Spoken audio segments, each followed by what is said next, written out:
আপনার নামটা একটু বলেন। আমার নাম শরীফুল ইসলাম অনিক। আপনার বইমেলায় কত বছর যাবত প্রকাশিত হচ্ছে? আমার এটি তৃতীয় কাব্যগ্রন্থ। আপনি বইটি লেখার অনুপ্রেরণা কার কাছ থেকে পেয়েছেন? আসলে আমি খুব ছোটবেলা থেকে লেখালেখি করি। 7 বছর বয়স থেকে তখন দেখি টুকটাক লিখতে লিখতে একটা সময় আমার গান প্রকাশিত হয়।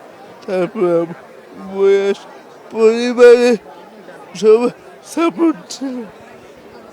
আপনারা কয় ভাই বোন? আমরা 4 ভাই বোন। আমি আমার পরিবারের সাথে চট্টগ্রামেই বসবাস করি। আচ্ছা, আপনি কোথায় পড়েন সেটা যদি একটু আমাদের আরেকবার বুঝিয়ে বলতেন। নর্থ ইনিশিয়েটিভ নামে বাংলাদেশে একটি প্রতিষ্ঠান প্রতিবন্ধীদের কর্মদক্ষতা বৃদ্ধি করে তাদের কর্মসংস্থান সৃষ্টি করে। তো সে তার অধীনে আমি ডিপ্লোমাটি করছি।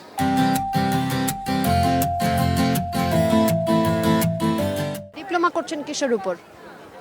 এটি অনেক বিষয়ই আছে, কম্পিউটার গ্রাফিক্স ডিজাইন, তারপর আমরা শিখেছিলাম কপি রাইটিং, তারপর লিডারশিপ কমিউনিকেশন ইত্যাদি।